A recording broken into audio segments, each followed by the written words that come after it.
नमस्कार दोस्तों, आप सभी का बहुत बहुत स्वागत है उमंग जिंदगी में। दोस्तों, आज मैं मुंशी प्रेमचंद जी की एक और अनोखी कहानी लेकर आई हूं, जिसका शीर्षक है दिल की रानी।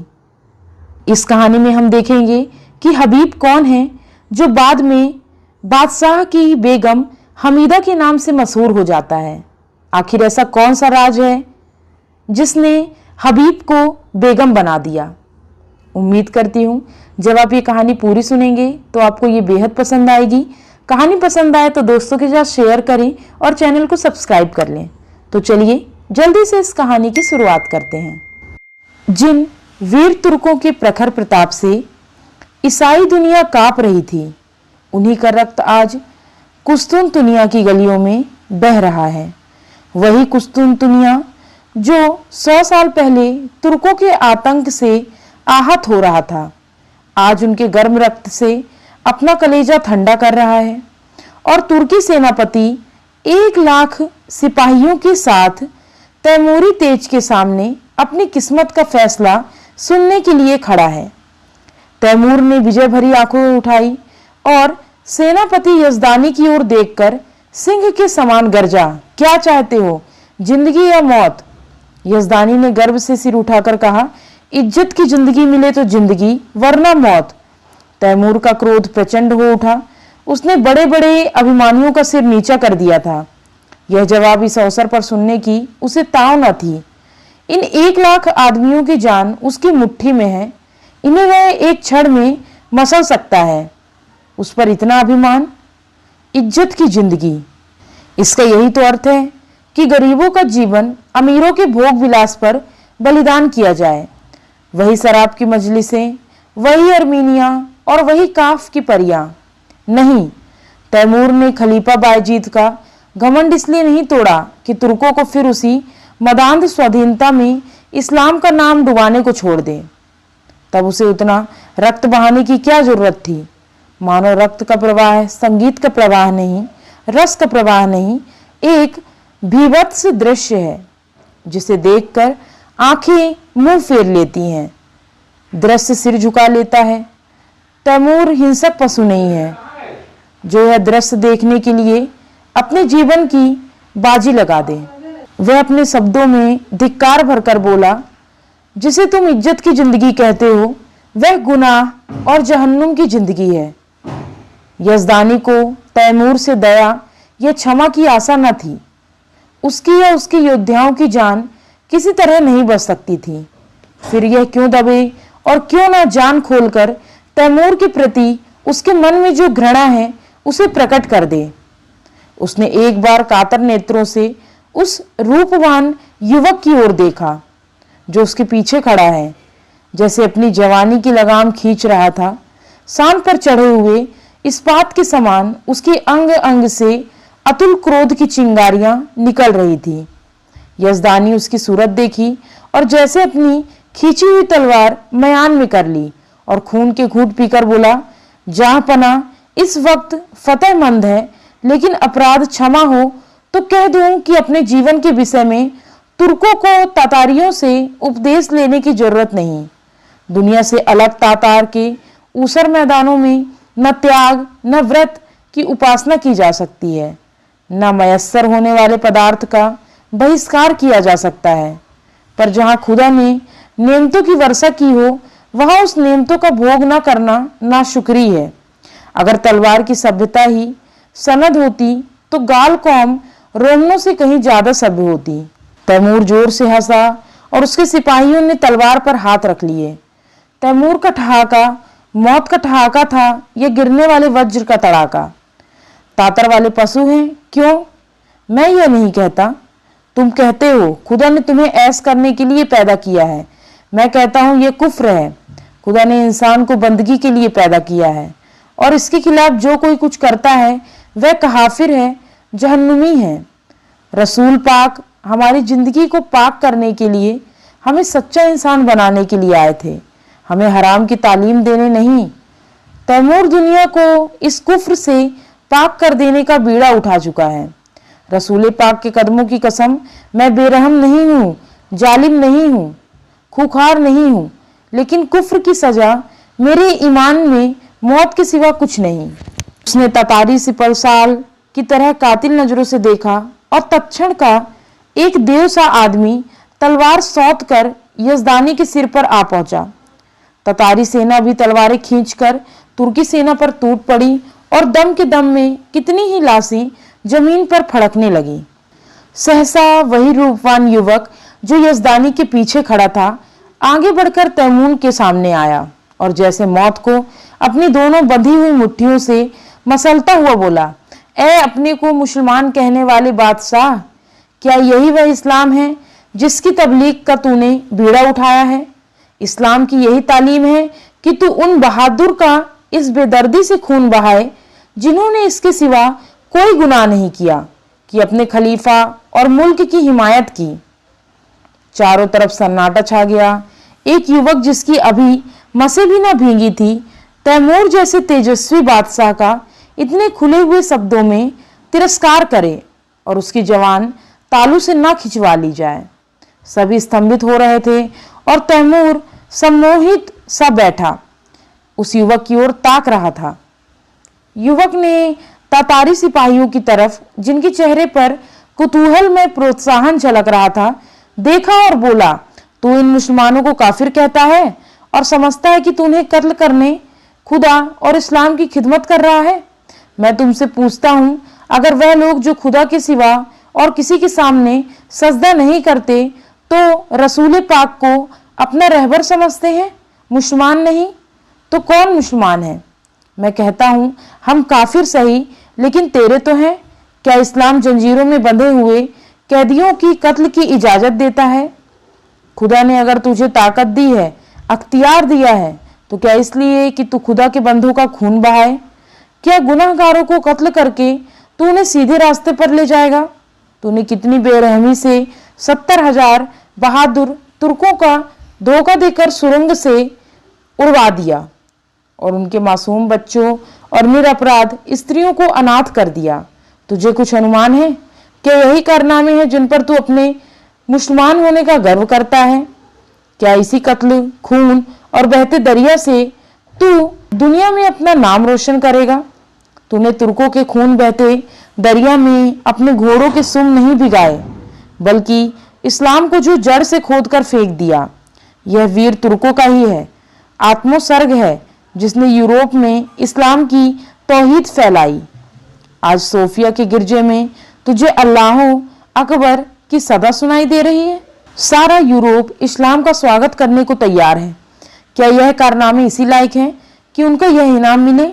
इस ख्याल को दिल कर्मों का जवाब देना पड़ेगा और तेरा कोई उज्र न सुना जाएगा, क्योंकि अगर तुझमें अब भी नेक और बद की तमीज बाकी है तो अपने दिल से पूछ, तूने यह जिहाद खुदा की राह में किया है या अपनी हविस के लिए?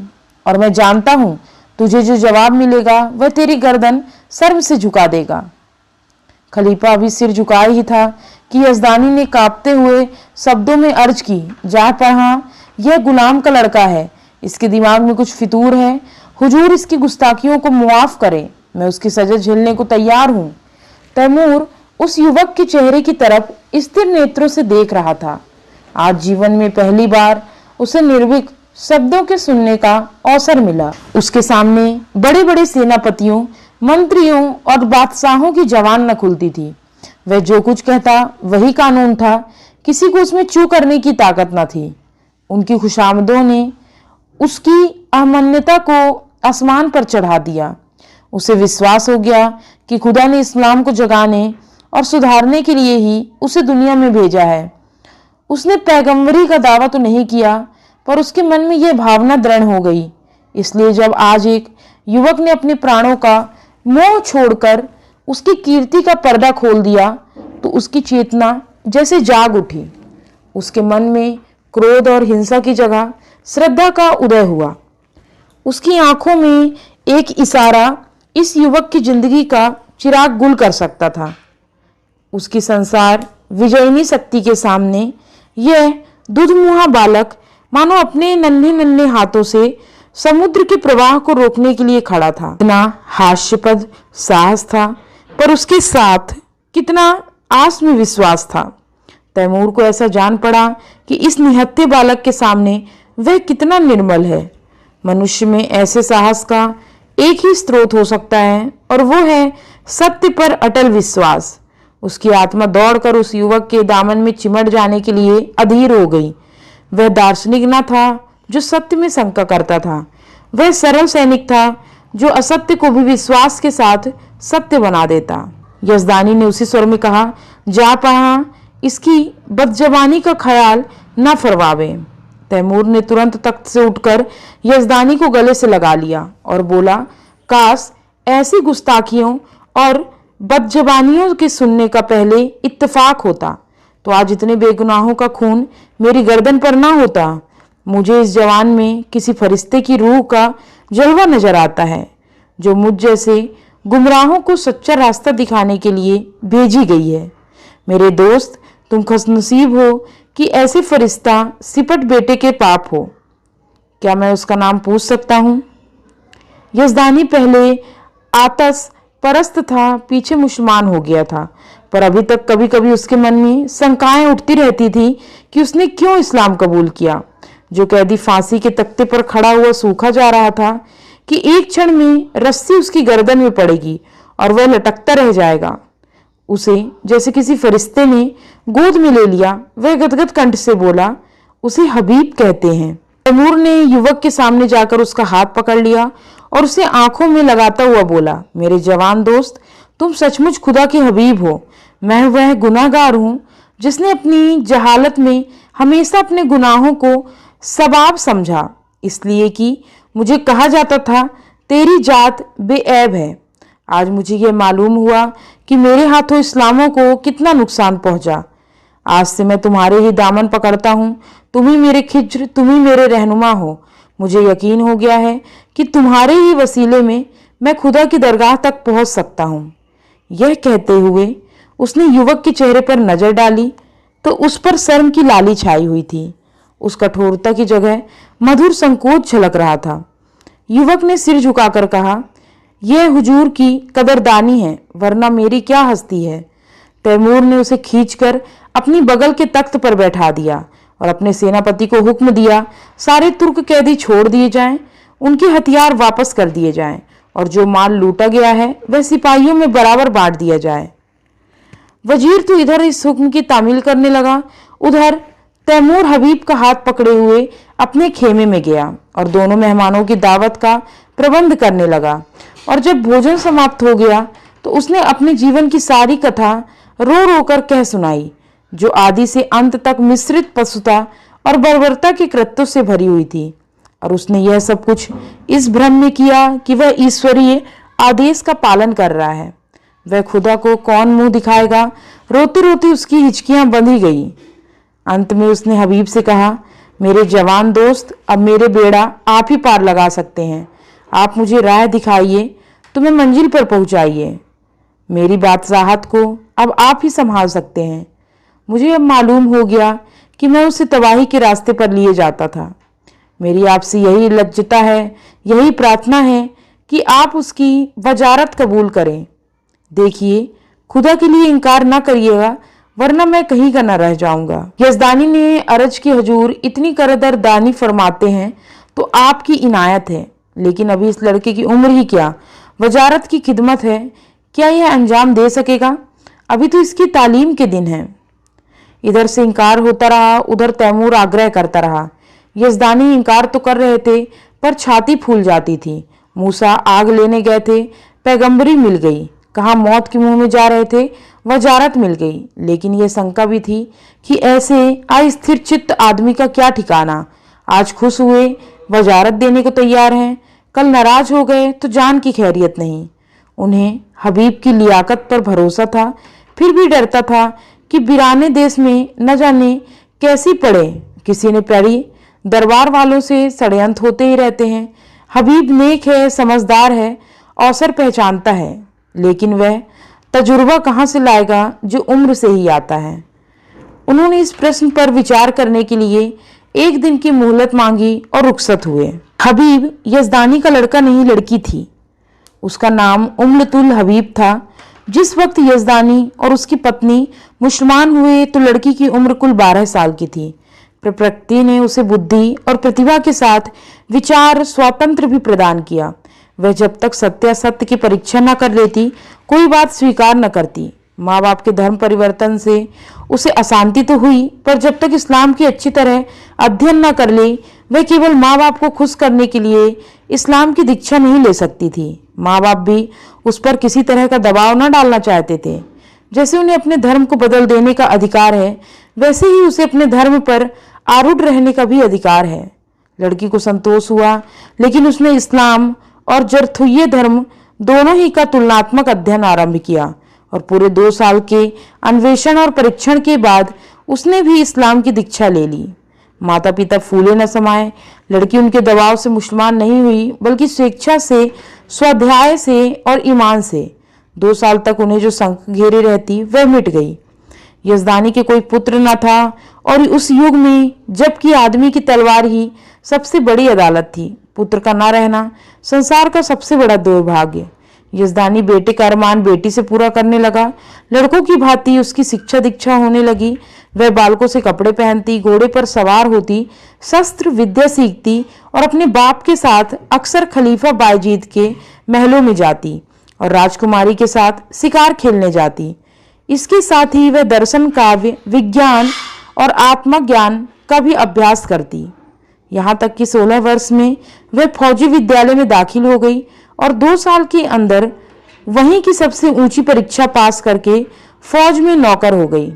शस्त्र विद्या और सेना संचालन कला में इतनी निपुण और खलीफा बायजीद उसके चरित्र से इतना प्रसन्न था कि पहले ही पहल उसे 1000 मनसब मिल गया। ऐसी युवती के चाहने वालों की क्या कमी। उसके साथ के कितने ही अफसर, राज परिवार के कितने ही युवक उस पर प्राण देते थे, पर कोई उसकी नजरों में ना जचता। नित्य ही निकाय के पैगाम आते, पर वह हमेशा इनकार कर देती। वैवाहिक जीवन से उसे अरुचि थी कि युवतियां कितने अरमानों से ब्याह कर लाई जाती हैं और फिर कितने निरादर से महलों में बंद कर दी जाती हैं। उसका भाग्य पुरुषों की दया के अधीन है। अक्सर ऊंचे घरानों की महिलाओं से उसके मिलने जुलने का अवसर मिलता था। उनके मुख से उनकी करुण कथा सुनकर वह वैवाहिक परिधीनता से घृणा करने लगती और यजदानी उसकी स्वाधीनता में बिल्कुल बाधा न देता। लड़की स्वाधीन है, उसकी इच्छा हो विवाह करे या कुंवारी रहे, वह अपने आप मुख्तार है। उसके पास पैगाम आते तो वह साफ जवाब दे देता, मैं इस बारे में कुछ नहीं जानता, इसका फैसला वही करेगी। यद्यपि एक युवती का पुरुष वेश में रहना, युवकों से मिलना जुलना समाज में आलोचना का विषय था, पर यजदानी और उसकी स्त्री दोनों ही उसके सात्वित्व पर विश्वास था। हबीब के व्यवहार और आचारों में उन्हें कोई ऐसी बात नजर आती थी जिससे उन्हें किसी तरह की संकट थी। यौवन की आंधी और लालसाओं के तूफान में वह 24 वर्षों की बीरबाला अपने हृदय की संपत्ति लिए अटल और अजेय खड़ी थी, मानो सभी युवक उसके सगे भाई हैं। उस दुनिया में कितनी खुशियां मनाई गई, हबीब का कितना सम्मान और स्वागत हुआ, उसे कितनी बधाइयां मिली, यह सब लिखने की बात नहीं। शहर तबाह हुआ जाता था। संभव था आज उसके महलों और बाजारों से आग की लपटें निकलती होती। राज्य और नगरों को उस काल्पनिक विपत्ति से बचाने वाला आदमी कितने आदर, प्रेम, श्रद्धा और उल्लास का पात्र होगा, उसकी तो कल्पना भी नहीं की जा सकती। उस पर कितने फूल और कितने लाल जवाहरों की वर्षा हुई, इसका अनुमान तो कोई कवि ही कर सकता है। और नगर की महिलाएं हृदय के अक्षय भंडार से आशीषों निकाल निकाल कर उस पर लुटाती थीं और गर्व से फूली हुई उसकी मुंह निहार कर अपने को धन्य मानती। उसने देवियों का मस्तक ऊंचा कर दिया था। रात को तैमूर के प्रस्ताव पर विचार होने लगा। सामने गद्देदार कुर्सी पर यजदानी था, सौम्य, विशाल और तेजस्वी। उसकी दाहिनी तरफ उसकी पत्नी, ईरानी लिबास में, आंखों में दया और विश्वास की ज्योति भरे। बाएं तरफ उम्तुल हबीब, जो इस समय रमणी वेश में मोहिनी बनी हुई थी, ब्रह्मचर्य के तेज से दीप्त। यजदानी के प्रस्ताव का विरोध करते हुए कहा, मैं अपनी तरफ से कुछ नहीं कहना चाहता, लेकिन यदि मुझे सलाह देने का अधिकार है तो मैं स्पष्ट कहता हूं कि तुम्हें इस प्रस्ताव को कभी स्वीकार न करना चाहिए। तैमूर से यह बात बहुत दिन तक छिपी नहीं रह सकती कि तुम क्या हो। उस वक्त क्या परिस्थिति होगी मैं नहीं कह सकता। यहाँ इस विषय में जो टिकाएं होंगी वह तुम मुझसे ज्यादा जानती हो। यहाँ मैं मौजूद था और कुत्सा को मुंह न खोलने देता था, पर वहां तुम अकेली रहोगी और कुत्सा को मनमाने आरोप करने का अवसर मिलता रहेगा। उसकी पत्नी स्वेच्छा को इतना महत्व न देना चाहती थी। बोली, मैंने सुना है तैमूर निगाहों का अच्छा आदमी नहीं है। मैं किसी तरह तुझे ना जाने दूंगी। कोई बात हो जाए तो सारी दुनिया हंसे, यूं ही हंसने वाले क्या कम है। इस तरह स्त्री पुरुष बड़ी देर तक ऊंच नीच सुझाते और तरह तरह की शंकाएं देते रहे, लेकिन हसीब मौन साधे बैठी हुई थी। यजदानी ने समझा हबीब भी उनसे सहमत है। इनकार की सूची देने के लिए ही था कि हबीब ने पूछा, आप तैमूर से क्या कहेंगे? यही जो तय हुआ। मैंने तो अभी कुछ नहीं कहा। मैंने तो समझा तुम भी हमसे सहमत हो। जी नहीं, आप उनसे जाकर कह दे, मैं स्वीकार करती हूँ। माता ने छाती पर हाथ रखकर कहा, यह क्या गजब करती है बेटी, सोच तो दुनिया क्या कहेगी। यजदानी भी सिर थाम कर बैठ गया, मानो हृदय में गोली लग गई हो। मुंह से एक शब्द भी नहीं निकला।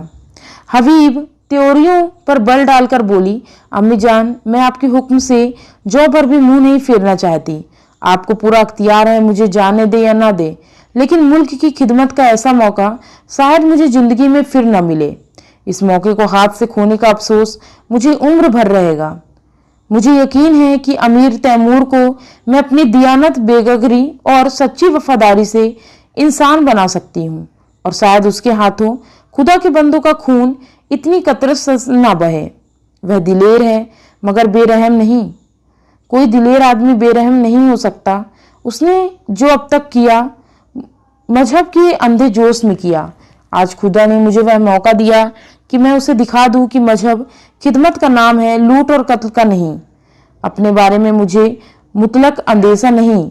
मैं अपनी हिफाजत आप कर सकती हूँ। मुझे दावा है कि अपने फर्ज को नेक नियति से अदा करके मैं दुश्मनों की जुबान भी बंद कर सकती हूँ। और मान लीजिए मुझे नाकामी भी हो जाए तो क्या सच्चाई और हक के लिए कुर्बान हो जाना जिंदगी का सबसे शानदार फतेह नहीं? अब तक मैंने जिस उसूल पर जिंदगी बसर की उसने मुझे धोखा नहीं दिया, और उसी के फौज से आज मुझे यह दर्जा हासिल हुआ जो बड़े बड़े के लिए जिंदगी का ख्वाब है। मेरे आजमाए हुए दोस्त मुझे कभी धोखा नहीं दे सकते। तैमूर पर मेरी हकीकत खुल भी जाए तो क्या खौफ, मेरी तलवार मेरी हिफाजत कर सकती है। शादी पर मेरे ख्याल आपको मालूम है। अगर मुझे कोई ऐसा आदमी मिलेगा जिसे मेरी रूह कबूल करती हो, जिसकी जात अपनी हस्ती को खोकर मैं अपनी रूह को ऊंचा उठा सकूं, तो मैं उसके कदमों में गिरकर अपने को उसकी नजर कर दूंगी। यजदानी ने खुश होकर बोला, बेटी को गले लगा लिया। उसकी स्त्री इतनी जल्द आश्वस्त न हो सकी। वह किसी तरह बेटी को अकेली न छोड़ेगी, उसके साथ वह भी जाएगी। कई महीने गुजर गए। युवक हबीब तैमूर का वजीर है, लेकिन वास्तव में वही बादशाह है। तैमूर उसी की आंखों से देखता है, उसी के कानों से सुनता और उसी की अक्ल से सोचता। वह चाहता है हबीब आठों पहर उसके पास रहे, उसके समीप उसे स्वर्ग का सुख मिलता है।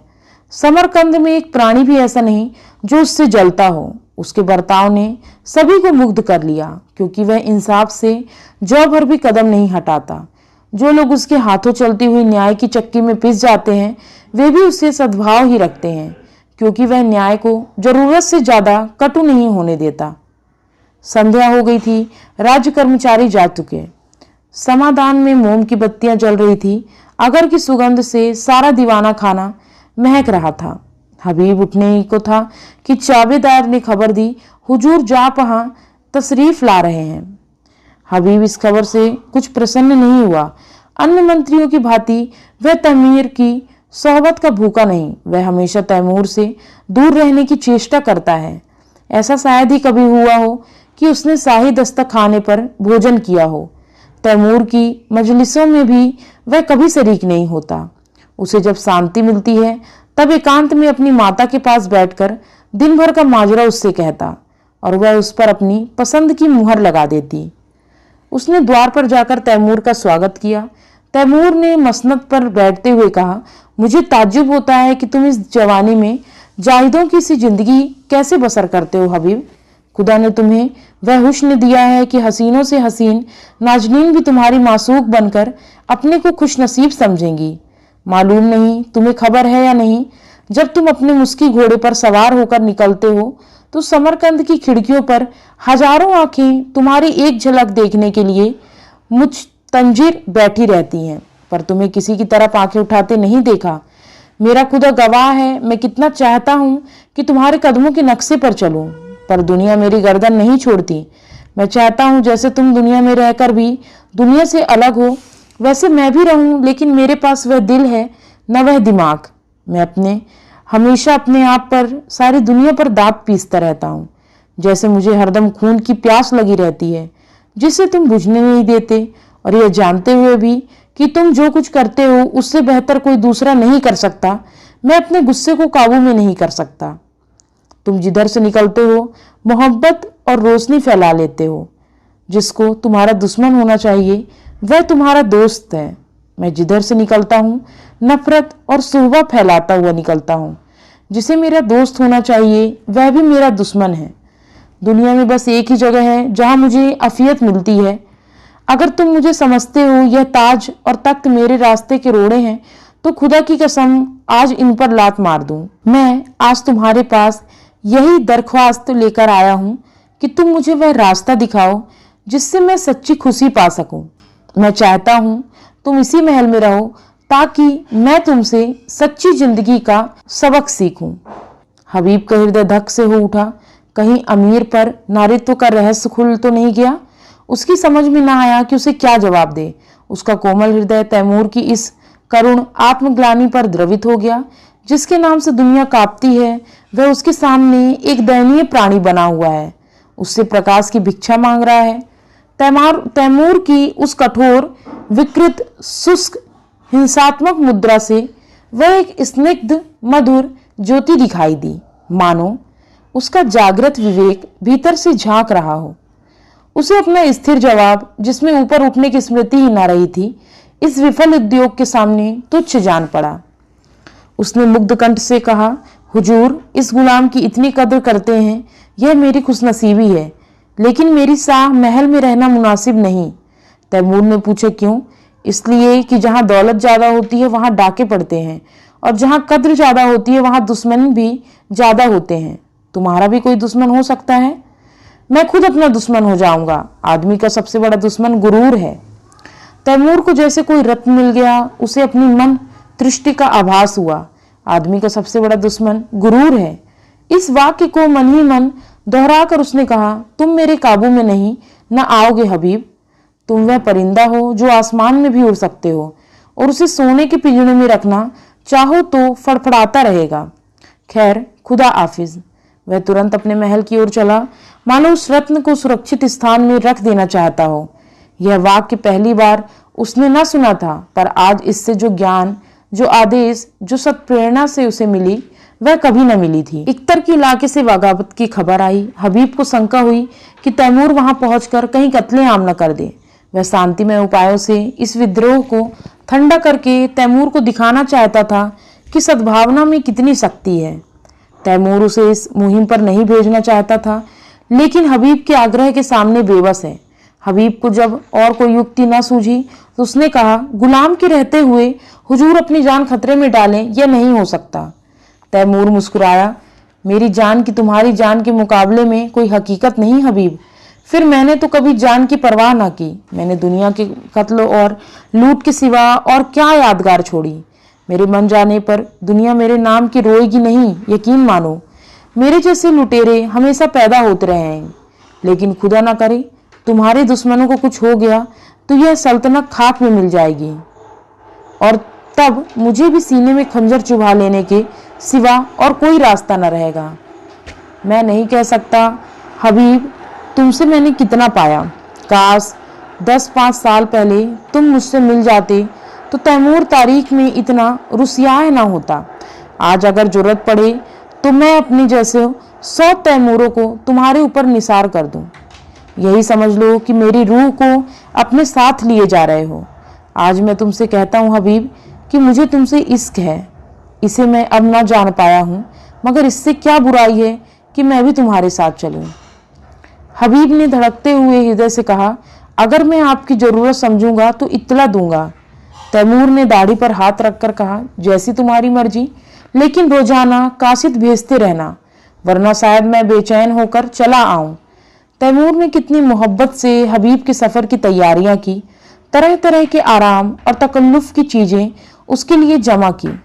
उसे कोहिस्तान में यह चीजें कहाँ मिलेंगी। वह ऐसा संलग्न था मानो माता अपनी लड़की को ससुराल भेज रही हो।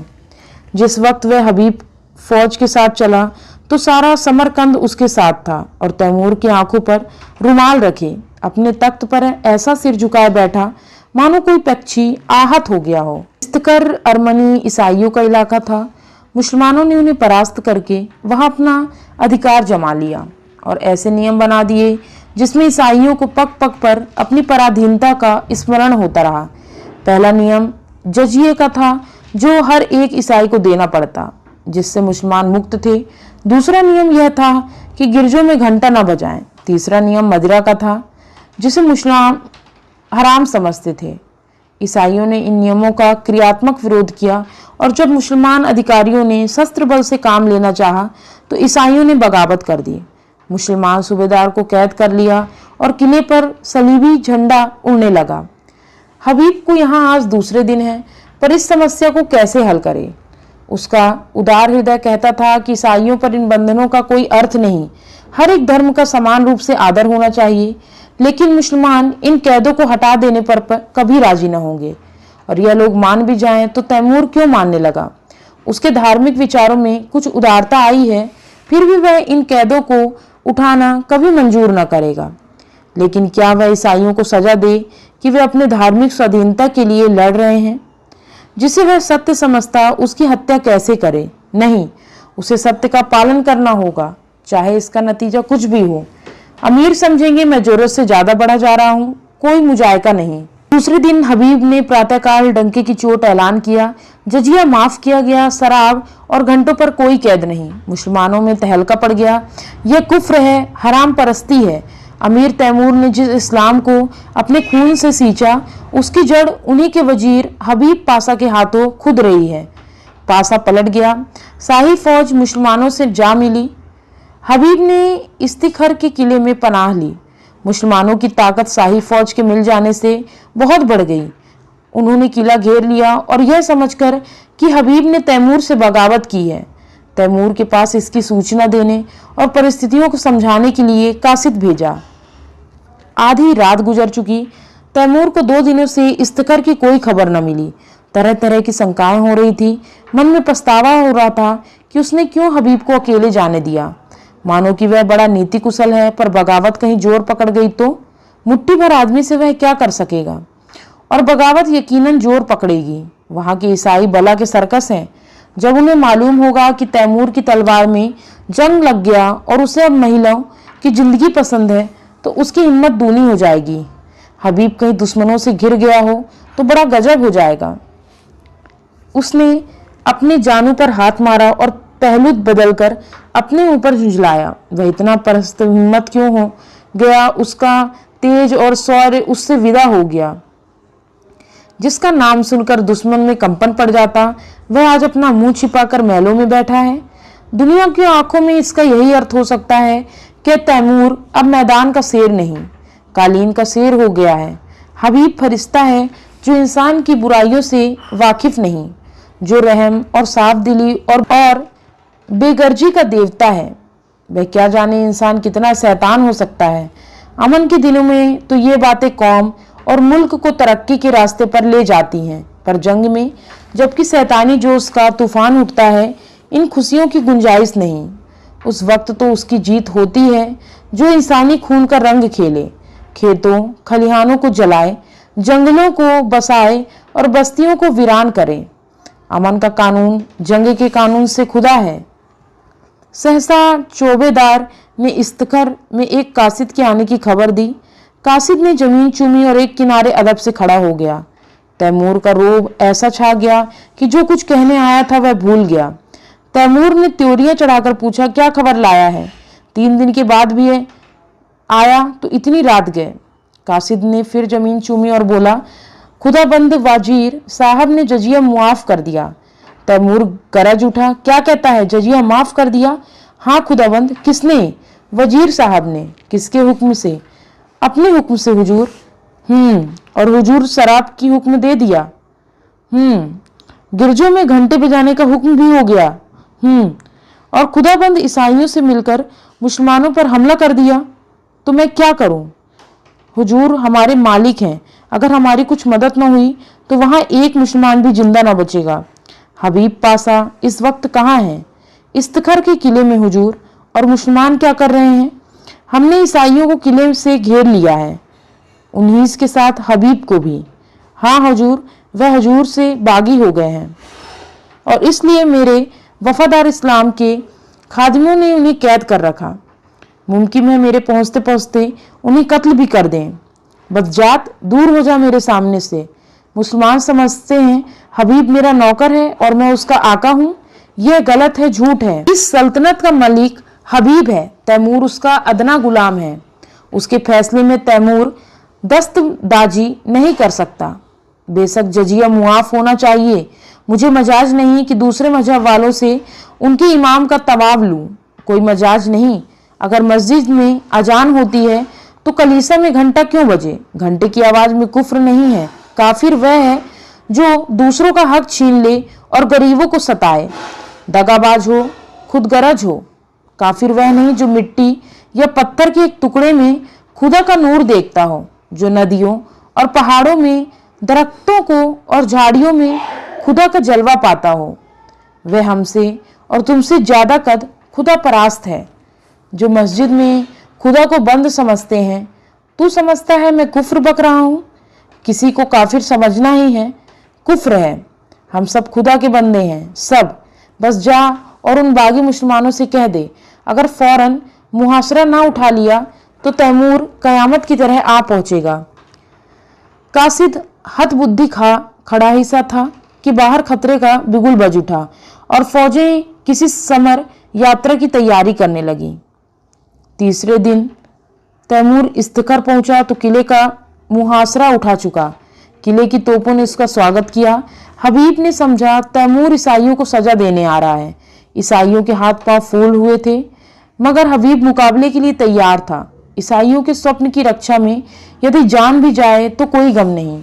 इस मामले पर किसी तरह का समझौता नहीं हो सकता। तैमूर अगर तलवार से काम लेना चाहता है तो उसका जवाब तलवार से दिया जाएगा। मगर यह क्या बात है? शाही फौज सफेद झंडा दिखा रही है। तैमूर लड़ने नहीं, सुलह करने आया है। उसका स्वागत दूसरी तरह का होगा। ईसाई सरदारों के साथ लिए हबीब किले के बाहर निकला। तैमूर अकेला घोड़े पर सवार चला आ रहा था। हबीब घोड़े से उतरकर आदाब बजलाया। तैमूर घोड़े से उतर पड़ा और हबीब का माथा चूम लिया और बोला, मैं सब सुन चुका हूँ हबीब। तुमने बहुत अच्छा किया और वही किया जो तुम्हारे सिवा कोई दूसरा नहीं कर सकता था। मुझे जजिया लेने का या ईसाइयों से मजहबी तक छीनने का कोई मजाज ना। मैं आज दरबार करके इन बातों की तस्दीक कर दूंगा और तब मैं एक ऐसी तजवीज बताऊंगा जो कई दिनों से मेरे जेहन पर आ रही है और मुझे उम्मीद है कि तुम उसे मंजूर कर लोगे। मंजूर करना पड़ेगा। हबीब के चेहरे का रंग उड़ रहा था। कहीं हकीकत खुल तो नहीं गई? क्या वह तजवीज है? उसके मन में खलबली पड़ गई। तैमूर ने मुस्कुराकर पूछा, तुम मुझसे लड़ने को तैयार थे? हबीब ने शर्माते हुए कहा, हक के सामने अमीर तैमूर की भी कोई हकीकत नहीं। बेशक बेशक, तुम में फरिश्तों का दिल है तो शेरों की हिम्मत भी है, लेकिन अफसोस यही है कि तुमने यह गुमान ही क्यों किया कि तैमूर तुम्हारे फैसले को मनसूख कर सकता है। यह तुम्हारी जात है जिसने मुझे बतलाया है कि सल्तनत किसी आदमी की जायदाद नहीं बल्कि एक ऐसा दस्तखत है जिसकी हर एक साख और हर एक पत्ती एक सी खुराक पाती है। दोनों किले में दाखिल हुए। सूरज डूब चुका था। आन की आन में दरबार लग गया और उसमें तैमूर ने ईसाइयों के धार्मिक अधिकारों को स्वीकार किया। चारों तरफ से आवाज आई, खुदा हमारे सहसा की उम्र दराज करे। तैमूर ने उसी सिलसिले में कहा, दोस्तों मैं इस दुआ का हकदार नहीं। जो चीज मैंने आपसे जबरन ली थी उसे आपको वापस देकर मैं दुआ का काम नहीं कर रहा। इससे कहीं ज्यादा मुनासिब यह है कि आप मुझे लानत दें कि मैं इतने दिनों तक आपके हकों से आपको महरूम रखा। चारों तरफ से आवाज आई, मरहबा मरहबा। दोस्तों, मैं उन हकों के साथ साथ मैं अपनी सल्तनत भी आपसे वापस करता हूँ, क्योंकि खुदा की निगाह में सभी इंसान बराबर हैं और किसी कौम या शख्स को किसी दूसरी कौम पर हुकूमत करने का अख्तियार नहीं। आज से आप अपने बादशाह हैं। मुझे उम्मीद है कि आप भी मुस्लिम आबादी को उसके जायज हकों से महरूम न करेंगे, मगर कभी ऐसा मौका आए कि कोई जाबिर कौम आपकी आज़ादी छीनने की कोशिश करे तो तैमूर आपकी मदद करने को हमेशा तैयार रहेगा। किले में जश्न खत्म हो चुका, उमरा और हुक्कामा रुखसत हो चुके। दीवाने खास में सिर्फ तैमूर और हबीब रह गए। हबीब के मुख पर आज स्मित हास्य की वह छटा है जो सदैव गंभीरता के नीचे दबी रहती थी। आज उसके कपोलों पर जो लाली, आंखों में जो नशा, अंगों में जो चंचलता, वह और कभी नजर न आई। वह कई बार तैमूर से सोखियां कर चुकी है, कई बार हंसी कर चुकी है। उसकी युवती चेतना पद और अधिकार को भूलकर चहकती फिरती है। सहसा तैमूर ने कहा, हबीब, मैंने आज तक तुम्हारी हर एक बात मानी। अब मैं तुमसे यह तजवीज करता हूं जिसका मैंने जिक्र किया था, उसे तुम्हें कबूल करना पड़ेगा। हबीब ने धड़कते हुए हृदय से सिर झुकाकर कहा, फरमाइए। पहले वायदा करो कि तुम कबूल करोगे। मैं तो आपका गुलाम हूं।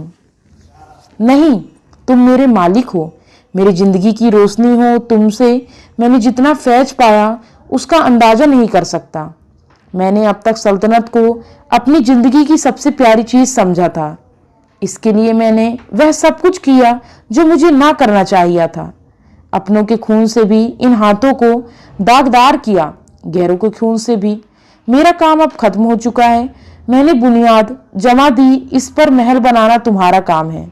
मेरी यही इल्तिजा है कि आज से तुम इस बादशाहत के अमीर हो जाओ, मेरी जिंदगी में भी और मरने के बाद भी। हबीब ने आकाश में उड़ते हुए कहा, इतना बड़ा बोझ, मेरे कंधे इतने मजबूत नहीं। तैमूर ने दीन आग्रह स्वर में कहा, नहीं मेरे प्यारे दोस्त, मेरी यह इल्तिजा माननी पड़ेगी। हबीब की आंखों में हंसी थी, अंधरों पर संकोच। उसने आहिस्ता से कहा, मंजूर है। तैमूर ने प्रफुल्लित स्वर में कहा, खुदा तुम्हें सलामत रखे।